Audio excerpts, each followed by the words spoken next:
Okay. All right. I think we're on, Anna. This is the first time that we've done this on our channel, and it's my great honor to introduce you. Everybody who is watching or will watch this, please welcome Anna Makievska. Did I say that Yeah, correctly? you're right. Yeah, correctly. Better than Dawn on CNN today. Oh my goodness, it's nice that we've gotten a chance to connect over the last few days and talk to one another. The situation that you're dealing with is something that I don't think there's any real words for. I guess we should probably start in the beginning. We've been talking for the last few days and working together, but I wanted to introduce you to our viewers. Anna started a bakery a number of years ago in Ukraine. We met also in 2018 in person in the United States. And, just like we're next to one another in this video, in geographic terms, our cultures are really similar as well. So when we met in 2018, I picked up on her English accent is very familiar to me from my family, and I think I might have asked her if, where she was from, expecting Poland, but it was Ukraine. So Anna, I was hoping you could maybe tell a little bit about your story and tell us about your bakery and how we even got to this point.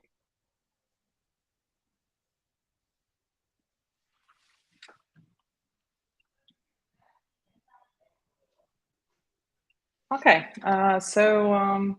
thank you, John. I'm really honored to be on the channel. I'm really honored to know you.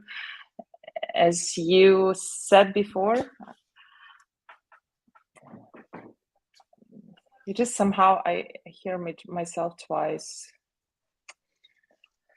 Don't worry, you're coming through perfectly on this side, so just ignore the echo in your ear.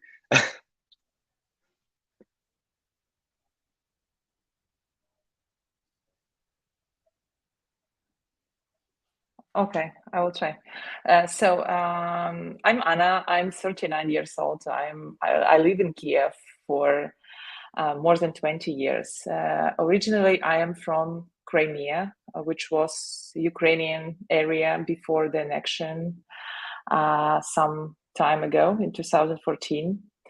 I co-own the bakery in Kyiv, which is one of the best bakeries in Ukraine. Actually, we had an award as the best bakery twice, 2 years in a row. And actually, almost every artisan baker in Ukraine knows who we are and what bread we bake. And people are coming to our bakery to see what we do and to learn from us.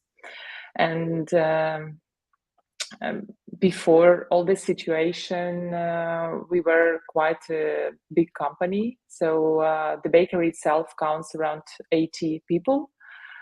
It's not just bakers and pastry chefs and some office staff as well. So I think this is quite a big company for artisan bakery. Every day we made around 1,500 or even 2,000 breads per day.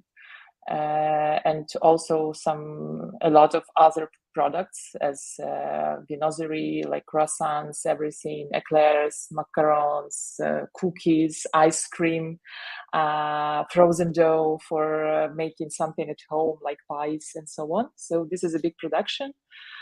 And as you know, as all the world know, on February 24th, we all woke up from the news that Kyiv is bombed, and Kyiv is a very big city. For example, in my home, I didn't hear the explosions, but I heard my mother's call, and she called and said that Kyiv is bombed. And even if we me myself, I expected that something will happen, but I've never expected that this will begin with bombing of the best city I know. And we were, I don't know, desperate about it. But my bakers, they were there in the bakery already. Like in half an hour, they say, "Oh, maybe we will not go home. Maybe we will still bake because if we open the store today." And this was amazing. This was one of the most amazing moments in my life because I've never expected that people are so brave and they are so they are so bakers. They bake bread whatever happens. And I have to so we still work work. really hard to kick my bakers out of my bakery at the end of the day. And it sounds like in that moment, your bakers did the exact same thing. It's just stick around. Um, I immediately thought of my own team when you said that, and how difficult sometimes it is. Like yesterday, we were doing, one of my team members, one of my senior team members was not feeling that great. And so another senior team member was there 13 or 14 hours, and I was trying to shoo her away in the evening. So I relate completely to that. I can't believe it's nice to hear, that bakers around the world are pretty much one and the same. But I've definitely been inspired by what your bakers did. So they stayed and just wanted to continue baking from day one.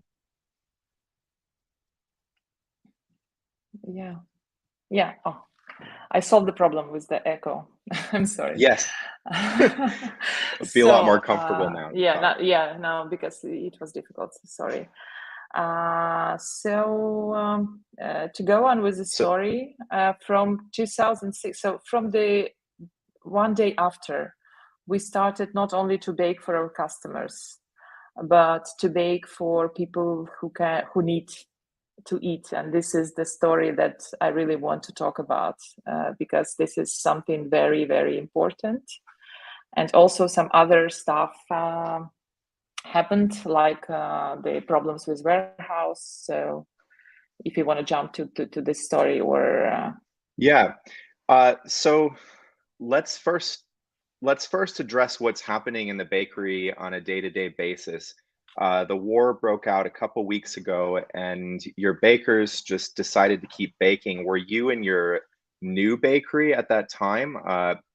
And when did you guys make the decision to move from the brand new bakery that you built in the city center, which I yeah. want to So get to later on? But yeah. So we have two production sites at the moment. The one is in very city center, so it's near Bankova, where president works, and all this stuff. And this is in the basement of a very good, very fancy, fine food store, which is called Good Wine, and which is so our bakery initially was the part of Good Wine. Then we made like a separate entity and brand and so on, but we still the part of bigger company.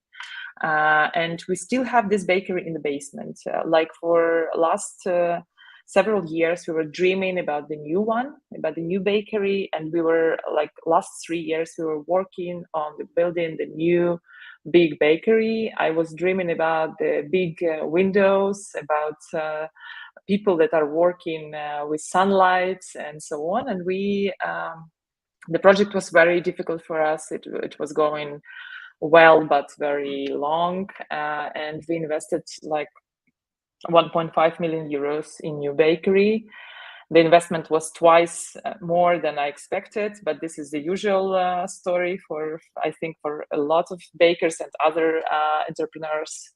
So in October 2021, so just a few months ago, we launched our new bakery in Podil. So Podil, this is one of the central areas of the city, very historical one. Historically, this was the area where a lot of Jews, a lot of Polish people, a lot of people from the Western Ukraine lived. This is a very historical area. This existed for hundreds of years, and we built the bakery there. It is And it's beautiful. absolutely stunning, by the way. Yeah, you it's showed me stunning. those videos. It's absolutely stunning. Yeah, so we opened the bakery with the absolutely open production, so you can see anything that we do. Only the warehouse, like and the cameras, the freezers are closed, but everything else you can see. We've chosen the oven for this bakery by ourselves. We were traveling to different countries to choose the oven for this bakery, and we have the absolutely unique oven for Ukraine. You cannot find anywhere in Ukraine this kind of oven. This is Hein, which is steam Generated, steam generated. Yeah. So it's with steam tubes. So it is heated not by electricity, because usually in Ukraine people bake with the electric ovens. It is usual, but we bought this. It's huge. It's big. It came from Luxembourg. It was made especially for us, and this is amazing oven, and it's a lot of unique things there, like I don't know, like a lot of plants which are hanging on the under the roof, and they are real. They're not like a paper plants or something. We canceled first in our operation. We canceled the night shifts there, so we made the production effective, and it is from the early morning, because in the old bakery we have night shifts as well, because we cannot operate otherwise. So but when the war started, my people said that this is dangerous to work in this building, because it is 4 meters high windows all over the building. The building is standing alone. So if something like any shot or any explosion or anything happens, it is very, very big risk for people if they will be inside, because they are not protected with anything. So we took some flour and some ingredients from there, and so it was not my decision. I was on the road during these 2 days with my little ones and with my husband. But my people, they just by themselves, they say that, okay, we will quickly move to the old production and we will operate there on the maximum capacity. It is safe because it's in the basement. Nobody sees it. There is no windows, nothing that can break quickly. All the things that you probably wanted to escape for the last few years and get to your new facility. Yes, it's like it turns like 180 degrees. Yeah, 180 degrees in one moment. Everything changed, like in my apartment as well. So now people who are still in Kyiv or in some other cities where it is not so safe, people try to put themselves in some rooms or in the basements where it is safe, where it is where you cannot be seen from outside. And like in last year, I built the bakery, which is absolutely open, and I bought the apartment, which is absolutely open. I have the windows from bottom to top, and this is very dangerous apartment to live in now. So it is crazy how it changes over the few hours, everything. And yeah, so now we are still operating in the old bakery, but it works. We operate, we bake bread, and we have customers, not a lot of them, much less than before, but people still like value very much that we still operating, and they come and they are very grateful for everything that they can see on the storefront.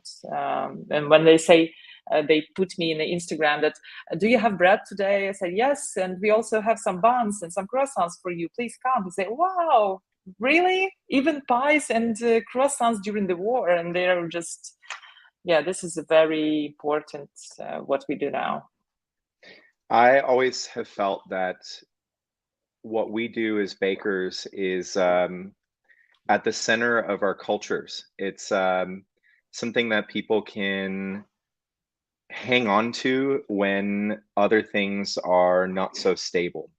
Um, War is an inexorable escalation over anything that we've ever dealt with. But at the beginning of the pandemic, we saw that as well. We saw people just extremely connected to us as everything was sort of uncertain around them.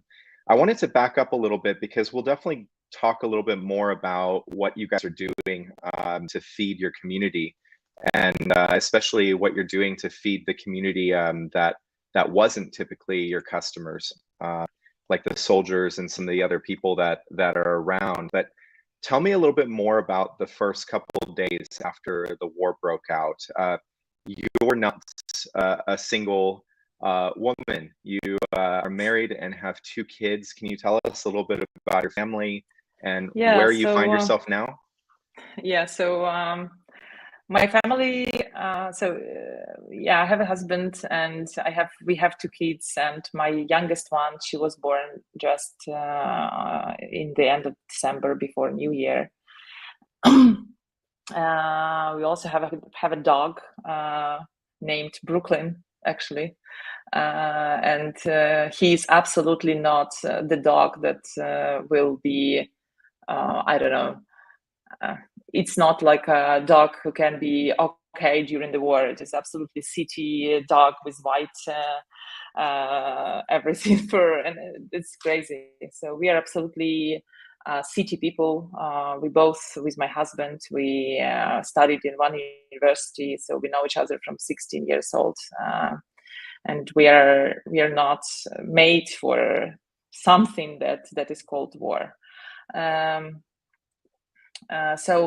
my other daughter is 8 years old, so I have 2 small kids.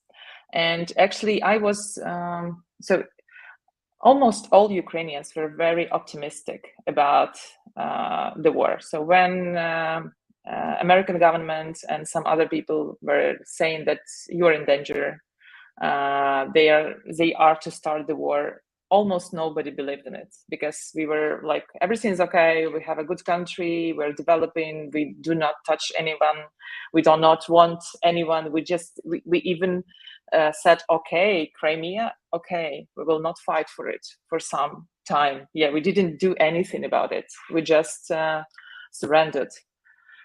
So nobody believed in even I have friends, even from, I don't know, some NGOs and some organizations who have more information about all this stuff. And when I, like 10 days before war started, I wrote in our chat that, hey guys, do you know something? I heard that Lufthansa doesn't want to fly in Ukraine. I heard that this and this happening. Maybe I should fly away from Ukraine. They say, no, everything's okay, don't worry.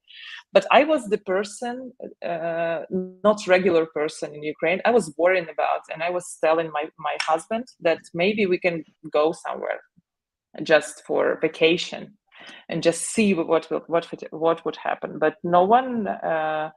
So my husband and all my relatives, they said, no, it's okay, don't worry. What will you do? You will fly to Turkey or somewhere. What will you do there? But when I woke up at 5 o'clock from the call from my mom, I told my husband. So I'm the fastest moving person in my family. So I told my husband that he should quickly go outside and find the shelter for bombing in case that it will be worse, even in the city center. And while he was doing that, I was collecting the things like in chaotic way, something for kids and so on. So in 2 hours, we were on the road. And I think that 2 hours it was already a long time, because when we were on the road, all the city was stuck in traffic jams. That, like, we were standing, we were not driving, we were standing for 5 or 6 hours just to escape the city limits. Wow. And this was crazy. You know that war started and you're standing in a traffic jam with two kids. One of them is 2 months old. And you understand that if something happens now, you're just stuck. You cannot move anywhere. My mother, she lives separately, also in Kyiv. So I told her, because she's in a different area, I told her that she should move to her brother outside Kyiv somehow, to take, I don't know, to ask someone to drive or so on. So she found the neighbor who took her in the car and helped her also move to her brother to move further to Western Ukraine. So like we didn't spend time to take her, but organized her way the same way. And actually in 2 days we escaped Ukraine on Moldova border, on the border of Ukraine and Moldova. Me and my kids without husband, because every man from 18 to 60 years old have no right to escape the country now, because they are all obliged to defend the country. So this is a law, and all men of this age stays in Ukraine at the moment. So you said goodbye to your husband. Your kids said goodbye to their dad at the border of Moldova. This is, I think this was the most, I hope that this was the worst moment in my life, because it is the worst moment in my life. I hope that nothing worse than that will never happen with me and my family. But this is, so it was already night, very late night. It was cold. And we were sitting in the car like for an hour or 2 hours, I don't remember. And we're deciding how we do this. Like, who takes the car? Who takes the dog? So because it was obvious that my husband cannot go, but it wasn't obvious how to organize all that. So then we were repacking our things, because some things my husband needed, some things we decided that I need. I didn't have a lot of capacity to handle all these things with myself, because it's 2 kids on my so my older girl, she was taking the suitcase with her, and it was really heavy, but she was going with this suitcase, and this was all crazy. Then we went to the man on the border, to the guy who is like military guy on the border, and asked him, are you sure that he cannot escape? And it was scary, actually. I understand that I don't know the law very good, but I understood that it is scary to ask, because he can like arrest him, because like for trial maybe. I don't know. I was nervous. I didn't know.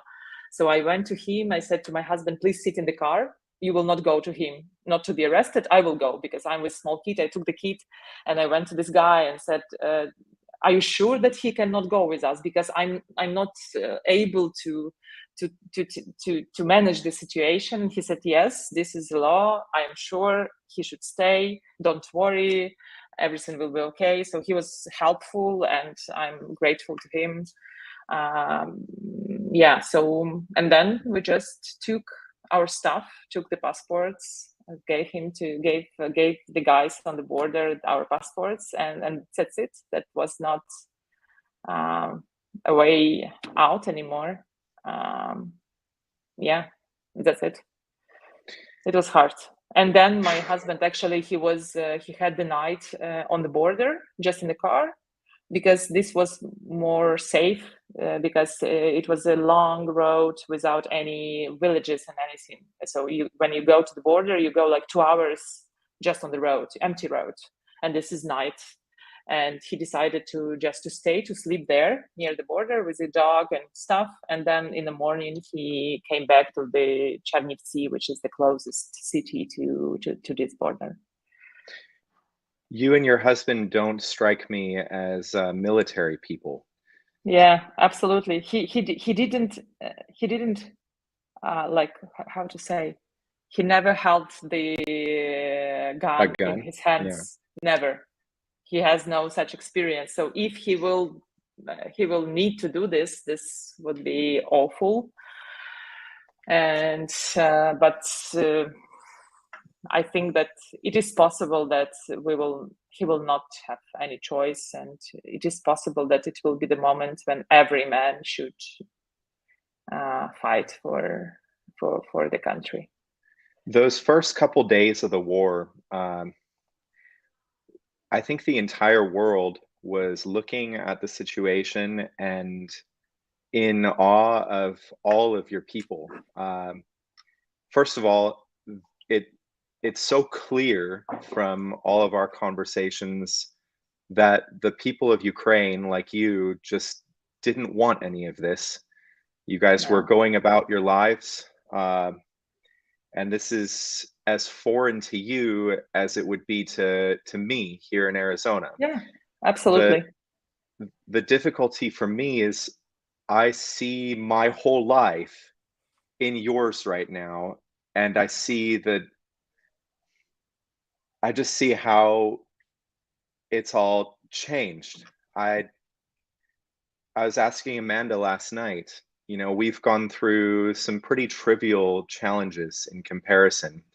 But I was asking her, you know, after everything that we've gone through to put this life together, could you imagine facing something like this? And her response was, I think I would just have like a psychotic breakdown if something like this happened. I don't think that I would know how to handle it.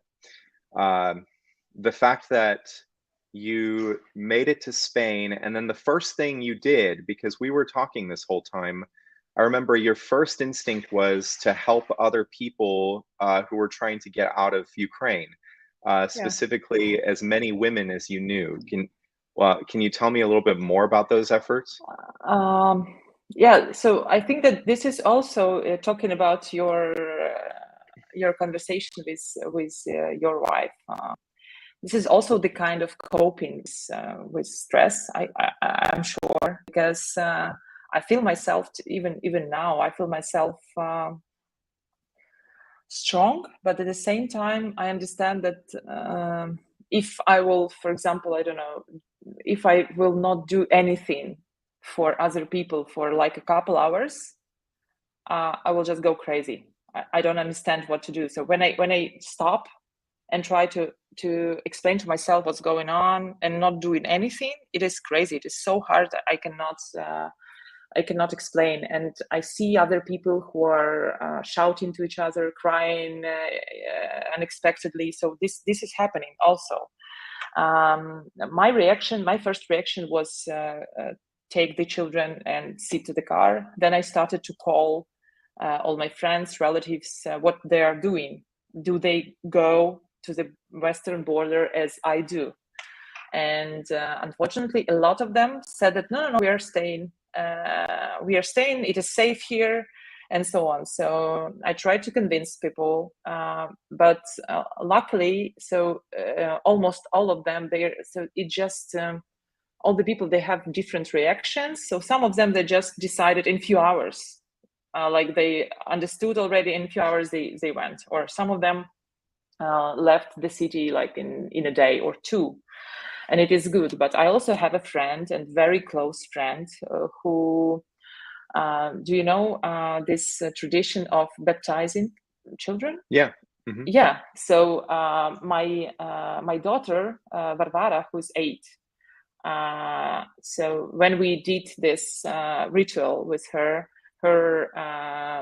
like mother in Christ, how to say that, the woman who did this, godmother. Yeah. So her godmother, she is now in the neighborhood, so in outside Kyiv, in a very dangerous area where Russian militaries are shooting like every moment, and I'm not sure. So this morning she tried to escape, like already third time, and I hope that I will hear from her today that she's safe, because she has.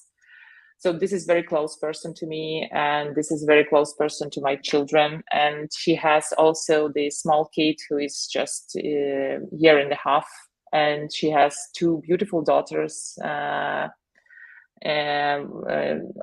like they are 14, I think now. And this is crazy. So this is a woman with three kids who cannot escape. So a lot of people who were not so active were not able or are not able to escape at the moment. Also, it was a lot of mess about the information, like when on the 26th of February, when on 25th, on the evening of 25th of February, when we were on Moldova border, at the same time on the Polish border, people were staying in lines for 2 days in a row. So they came to the border and just with families, with kids, with dogs, with cats, they were just standing during the night. It was freezing. And I was trying to help with information, with chatting with people and tell them where to go freely. We also shared the volunteers' contacts. I also shared the apartment so it was we rented the apartment for 4 days in Romania because we didn't know how many days we will stay there. And the guy who owned the apartment, he said, "Okay, you're Ukrainians, I want to help you. I will give you 4 more days." So it was like apartment rented by our family for 8 days in a row. So this apartment hosted a lot of my friends and colleagues during these days because I just gave everyone the opportunity to live there for a night, for example, to understand where to go further and so on. So, and all of us did this. So it's normal. So everyone who was like first helped the second one, and then with information, with money, with renting the apartment, with I don't know, tickets, with everything. And meanwhile, your bakers were moving from the brand new bakery. Yeah. And just to everybody watching, I'd like to just say you all watched us build the bakery whose photo is in the background over the last year. And I imagine you can think about how meaningful it must have been for Anna and her team to move into their brand new facility. And then the war starts and they're moving back to their underground facility because they want to keep baking. I imagine they also felt a lot like you. We can either do what we know how to do, get our hands in dough, or we can just worry and try to think about all these things that I don't think any one human can possibly comprehend. I from afar, from a safe place, it's impossible to think about what's happening. I can't even imagine actually being there and try to think about what's going on. So tell me about all that, how they made it back and why they chose to start baking a different type of bread altogether for soldiers. Yeah, this was the first days were a mess. And for example, when people asked me, Anna, should we bake the bread for the storefront, for the shelf? Will the store will be open? I didn't know that. It was no decision on the company level, and because we didn't understand how dangerous is it. And I remember that I said, no, let's bake the bread for everyone who needs it, not for selling, and some type of bread that is fast to make, because usually, so our bakery, so long fermentation is everything for us. The sourdough is everything for us. We have 5 types of sourdough. We are crazy about this. When I started the bakehouse, I tried to throw out all the recipes that are with yeasts. So long fermentation was everything, and I always said to everyone that let's do it longer. And then the situation is that we should bake a lot of bread, fast, cheap, and like efficient. And there is a bread in Ukraine and actually in all Soviet Union, former Soviet Union, everyone knows it. We call it baton. This is the bread that was and that is in every possible store in the country. It's just very simple, a little bit sweet bread. It is like white with a little bit butter, a little bit milk. It's very very tasty. Children love it. And I remember that my bakers, they were trying to offer me to do this bread before in a peaceful times, but I said, oh, I'm sorry, everyone do this. This is yeasted bread, sweet. It's not healthy, not super healthy or something. Maybe, and just like on the first day of operation in the bakery during this war times, they say, Anna, let us do baton now, because this is the way that we can do a lot of bread, and it will be like very familiar bread. Like everyone is very familiar with this. It is absolutely tasty for every Ukrainian, because this is very something that we love. And they just, I don't know, someone from our bakers, they took the recipe from his past. I don't know. So we don't have the recipe of this bread. Didn't have the recipe of this bread before in the bakery. And they just made it and just show me that, look, it is very beautiful. Can we do this? I said, so sure. I cannot, I don't even think that I can decide now what they can do or what they cannot do, because they are there. And they are in danger, and I'm in safe place. I'm in Spain now with my kids, and all I do is try to organize the business in the way that it will survive for as long as possible. So we do these batons, and then we understood that we can open the storefront, because clients are expecting us, some of them, because they stay in the city, and sometimes they come in the store. So now we do several types of bread, like 4 or 5. Usually we do around 20, 25 different kinds of bread. And so they do a few simple breads for the storefront, and this baton for everyone who needs it. Usually it's hospitals, some military, some refugees who came from, for example, from some dangerous part of the city to another part of the city, and they cannot, I don't know, they have no money or something.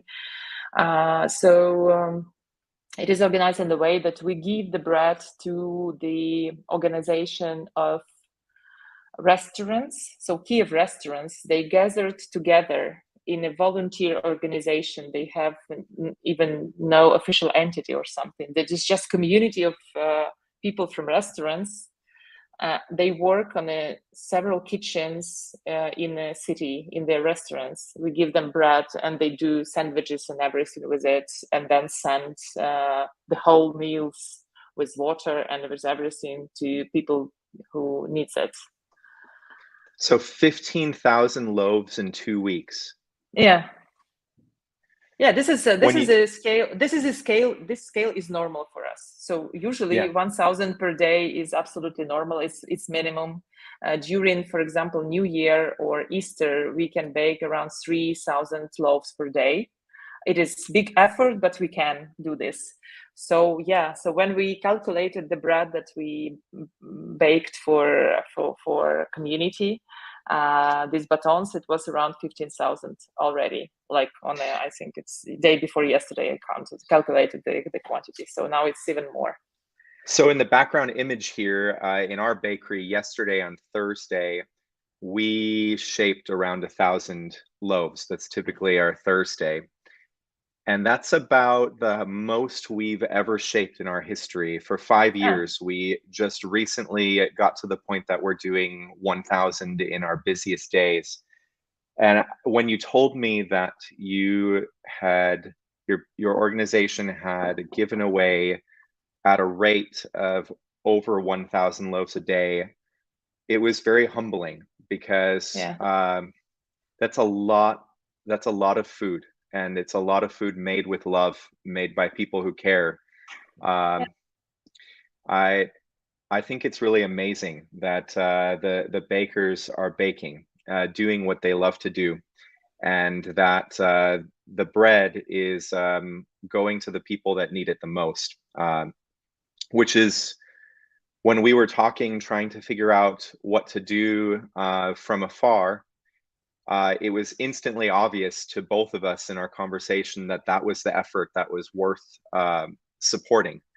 At the time, you had told me that this was maybe about a week ago that we talked. You had said that you guys had calculated it, and actually, it was earlier this week. It's been a very long week. Yeah.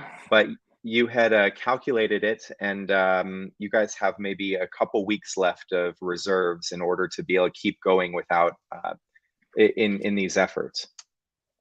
Yeah, so a little bit about the company, because it is important to explain a little bit. So in Ukraine,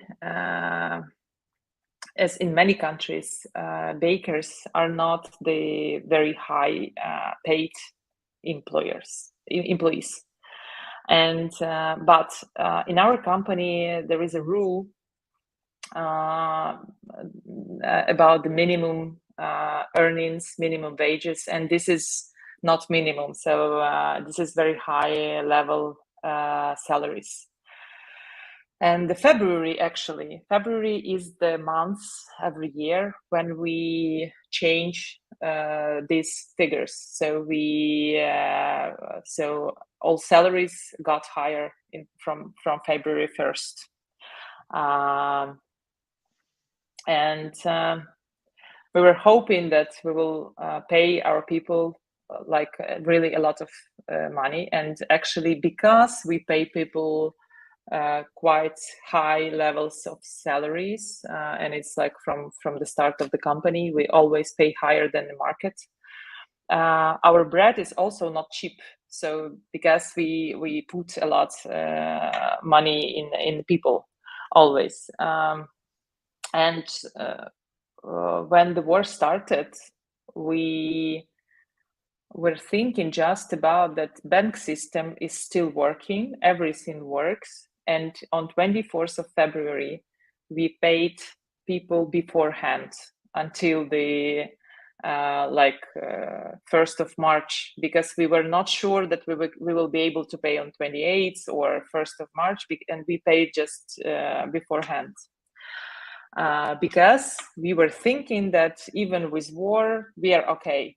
The company earnings. So 2021 was a good year for the company, and everything was okay. And then actually the first shots and the first explosions near our big warehouse, the warehouse where it's not the bakery warehouse, but the bigger company, the Good Wine, and all the company that we are part of. We save our food and wine there. So the first dangerous things around this warehouse started to happen on 26th of February. So just in 2 days after the war started. In 2 more days, that was the message that something is on fire there. But after some investigation, we understood that this is just a car. So the car was on fire near the warehouse.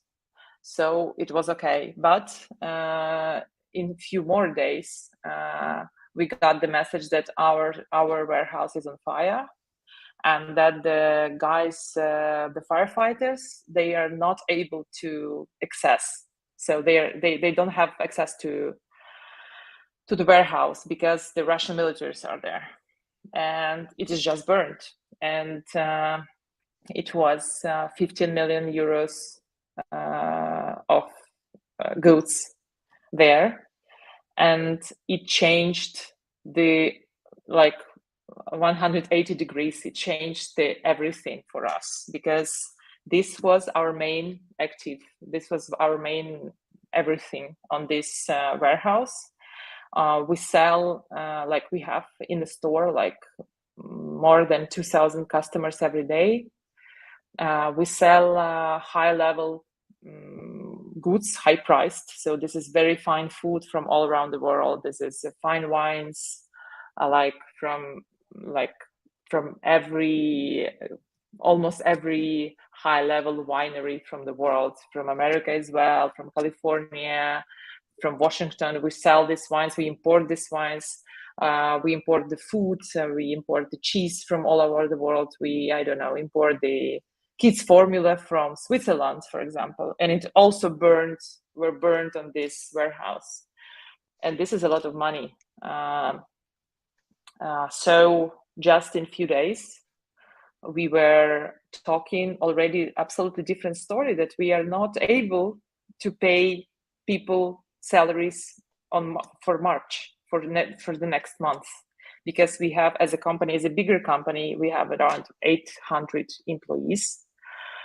And if to calculate the 800 salaries with the rate that were announced, and if count all the taxes and everything, and then to think about April and May and all other months, we understood that maybe we will pay salaries to everyone in March, and maybe we will dream about to pay them in April. And this is not the way we can go. So we asked people to volunteer and to work without salaries, but we cannot ask to do this the people who work on site in Kyiv, because they are fighters. And so your management team, the people who are in the back office, are volunteering, and you guys are allocating the so we funds pay, that you do we pay have only to the bakers, to the cooks, to people who serve. So just the people who work with hands on site. That's it. Nobody else. Even if you're a big boss, get paid even 1 hryvnia. This was the decision of management team, because our main purpose now is to survive and to get company going. We also asked our clients of the store, we also asked them to give us some funds to get going, because we asked our suppliers to help. So now the main purpose is to get going and to be able to serve also people in need, because we are food company and we want to feed people. This is normal. Now the time when we should give to the community, and we want to give to the community. And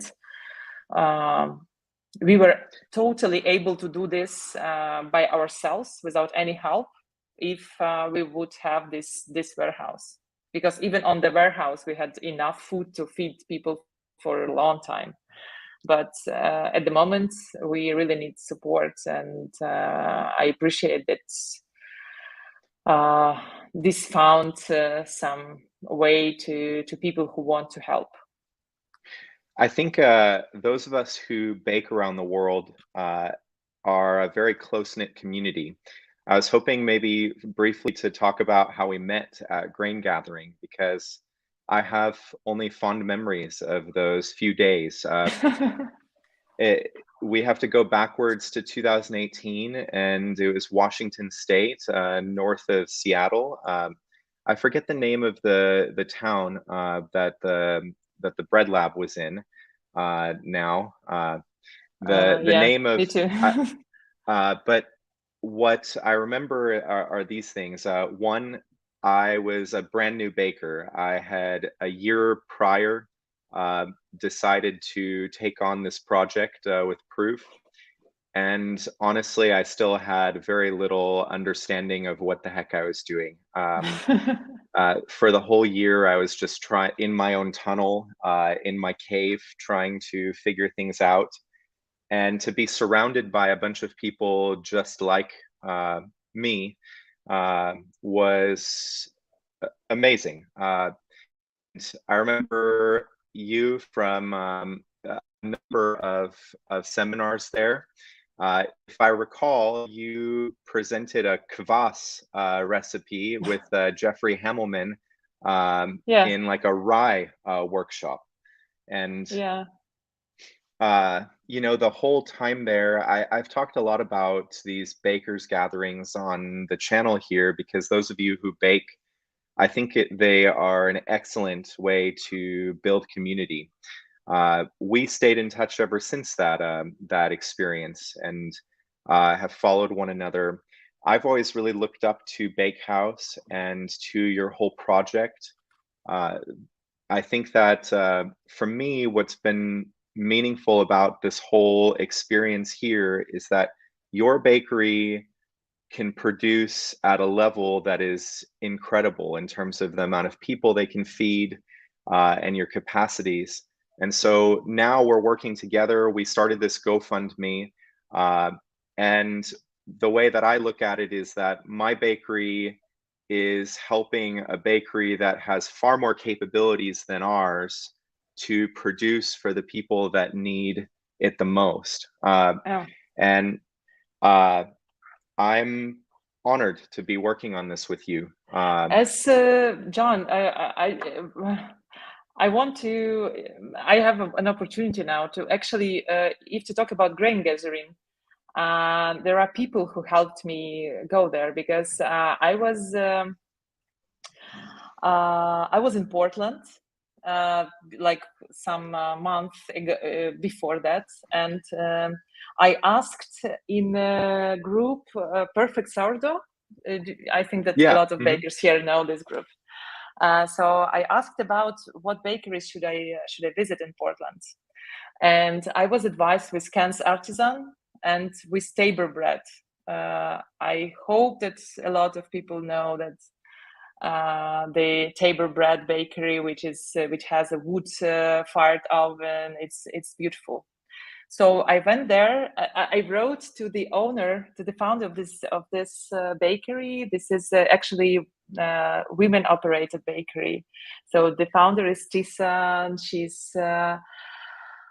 she's amazing. And I wrote to her and said, can I come and just see, I don't know, 2 hours or something of operation of your bakery? So I came there and I met there absolutely stunning bakers. And they, so I spent there for a few hours. And then in the end of the day, I was so afraid to ask, but I asked them if I can come another day for a few days for internship. So they invited me to have an internship with them and said to me, listen, you should come when the grain gathering is going, because you can connect the trip because you're from far away. You can connect the trip and have some internship with us and then grain gathering. So I really appreciate to Nicole and to John and to Tisa and to Carrie, to the bakers who told me that, because I didn't know anything about grain gathering, and they said that this is absolutely must go venue and I should visit it. And actually, I had my first internship in the bakery that July. I think this was July 2018 or August, July. Yeah, August, July. Yeah, July. July. So that July, it was my first real internship in the bakery, and it was in one of the best bakeries I've ever seen.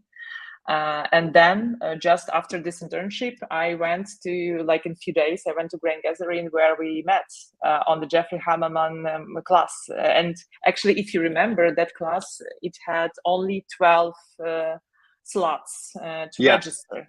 And it was hard to register. So this is a really big luck that we met and that we chatted. And I remember that we chatted about strawberries, that in America, there is no difference between strawberries and small strawberries, which is so in Ukraine and Poland, we have different words for this. So I remember perfectly all these things. And I'm happy that now you actually, we were, you and me, we were on the beginner's level, I think.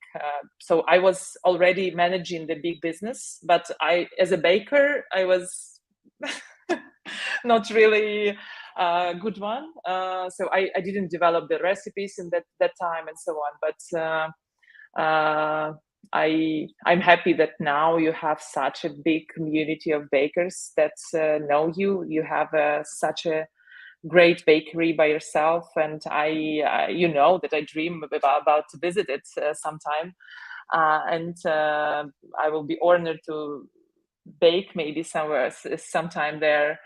Yeah, and this is just a happy coincidence that, or I don't know what is that, but I'm happy that now I have such a support from you and from other bakers as well. Well, so what are we doing? We set up a GoFundMe, and the purpose of the GoFundMe is quite simple. It's to get some funds into the hands of Bakehouse so that they can continue to pay their frontline workers a wage, so that they can continue to buy supplies to make bread. And this in turn is feeding soldiers, it's feeding hospital workers, it's feeding anybody who's hungry. And they're doing this at a level that most of us can't fathom. Even my bakery that we've worked so hard to develop, it in peacetime isn't doing the comparable level of production that these guys are doing for free. I think that it's a extremely important project and serves a community that perhaps some of these other amazing efforts that others are doing are not. So I think it's unique in that way. You're going to be able to see more for the GoFundMe in the links below this video. We are planning some other projects regarding this because for me, I quickly understood that this is not going to be something that we're going to be working on for a few days or just a few weeks. As much as I wish that it was only a few days or a few weeks, but we have a situation that is quite uncertain as far as what's going to happen in the next period. One thing is certain, though, that regardless of the circumstances in the situation, somebody has to make food. Somebody has to make the bread. And in no other time does a food like bread carry more weight than in times of crisis. Why was bread in the first place a food that helped humanity to get to where it is? Because this object that's portable, we can move it around with us. It has a lot of calories to keep us, to give us energy. In this case, to defend a land, to defend a people, to protect people in hospitals. What happened in southern Ukraine the other day, in southeast Ukraine, in Mariupol. Oh, it's crazy. It's crazy. It gives us the idea of what can be today, tomorrow, and so on, because they just bomb the peaceful people, hospitals. I don't know why. If they want Mariupol as a city to be Russian city, for example, why do not remain with the hospital? Because hospital, this is a very important infrastructure. Why to bomb the hospital? I don't understand. When I Can we see actually this, take a moment, because this is YouTube, and I don't know, I'm hoping that perhaps this channel can reach some regular people in Russia. I don't know if it's possible, but I those hope people so. are seeing information that's completely different. Would you take a moment and describe what's actually happening? If you were to send a message to a regular Russian person right now, Yeah. what would you say to them?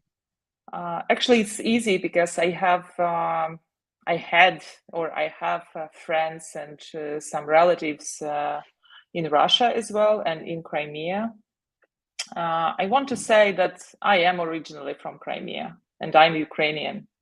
My mother, she's half Belarusian, and Belarus now is also in a war against Ukrainians. So my grandfather is from Belarus. My grandmother is Ukrainian. I was speaking Russian from my birth. We speak it with my husband. We speak Russian language. I read Russian poetry and literature, and I love it. In Kyiv, we have a literature club with my friends, and in this club, there are people from Belarus, from Russia, and from Ukraine. and it's run by my friend who is the teacher of Russian literature in the main university of the country. We have no problems with nationalists in the country. There is the problem that is streamed on the TV set of Russia, and that's it. There is no problem inside country about it. From 4 years old to 16 years old, I was living in city of Dnipropetrovsk, which is called now Dnipro. This is the eastern city, which was bombed just this morning. And this is Russian-speaking city. This is a fabulous city with a lot of factories, universities, young people, parks, schools, and so on. And now Russia tried to defend it from Ukrainian nationalists. There is no Ukrainian nationalists there. There's just people who just want to live, just to want prosper life, and that's it. We are absolutely European country. We travel all around the world. We travel to US, we travel to Canada, we travel all around Europe. We speak different languages. We teach our children in different schools. For example, my kid on her first year of school, she was studying in English school, and now she's studying in Ukrainian school. It's normal, and some children of my friends are studying in Russian schools. It's okay for us, for everyone. We love, actually, I will tell you, the Bakehouse brand, the brand of my bakery, is made by the guy, by the marketing agency, which is founded by the guy from St. Petersburg. So now he's living in Ukraine, but he's from Russia, and he worked in Ukraine for years, and no one was against it. It's okay. We are all like just people, like I don't know, maybe not like in US, because in US you have a lot of nationalities, like really a lot. But we are like international.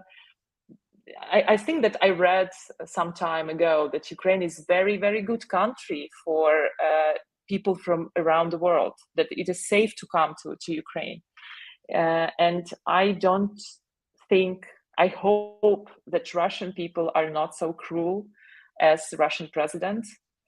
And I wish actually every Russian to fight against the president or to leave the country, because the country will be closed very soon.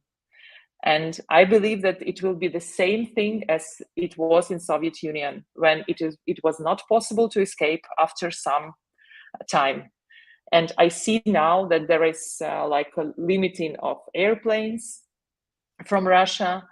A lot of companies do not work with Russia. And actually, I think that if the person is wants to have the freedom of thinking, the freedom of speech, the freedom of moving around the country, it is no way that it will be possible during next days with this president. So yeah, and I actually, this is cruel. Russia, in Russia, I've heard and seen that the narrative that people are being told, streamed on TV, is that Russia is defending people Russian in Ukraine. And we don't need any defenders from Russia. We have a very great Ukrainian men who will fight for us if it will be needed. But believe me, we are not a militarized country. Our men do not dream to fight.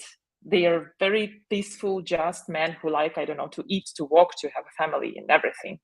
And now they will fight for us because the brother people just decided that they should invade Ukraine. But I believe that this is not them who decided it. This is the politics who decided that.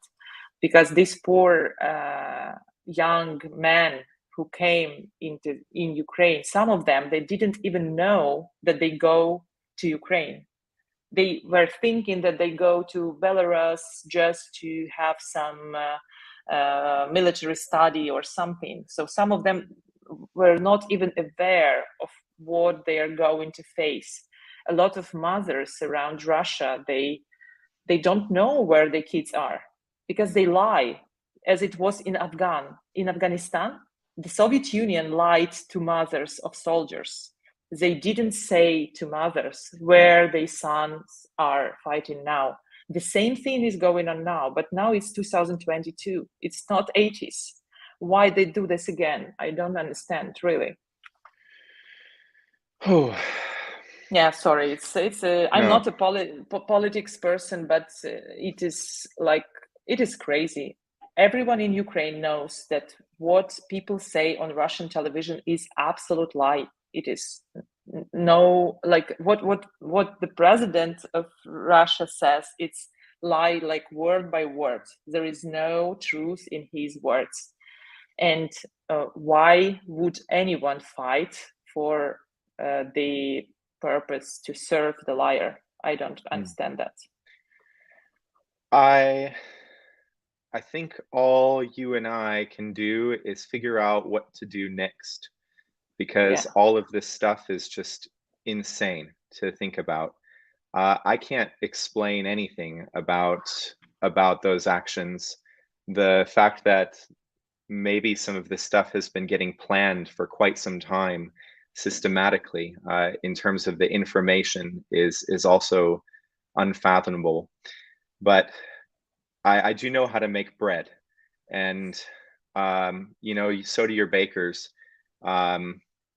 The next step for us, I hope, is to find a way to bring some Ukrainian breads into the world, because what better opportunity than now to highlight your culture. So I hope that the next time that we meet on YouTube, it will be specific to Ukrainian bread and recipes.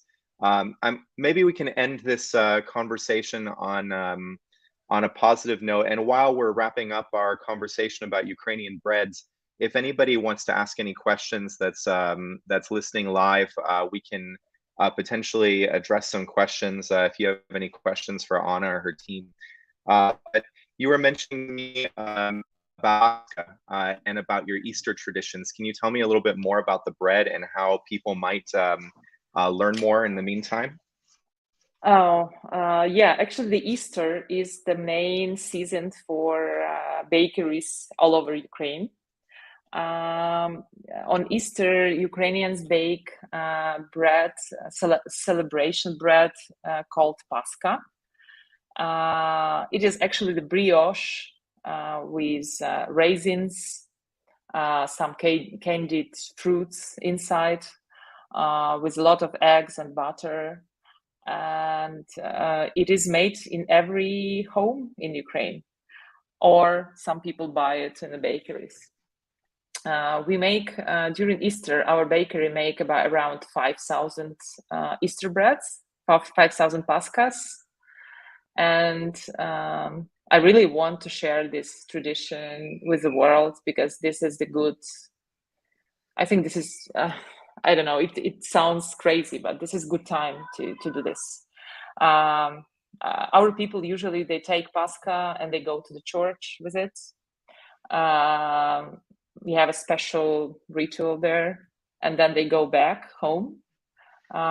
We sit around the table with all our families, and first this Pascha, this is the first meal of the day. We don't eat anything before that, and we eat Pascha, and then everyone starts to eat, drink, wine, everything. A lot of meat is always on the table, because before that it is I forgot the word. Maybe John, you will help me. When you cannot eat meat and fish and fasting.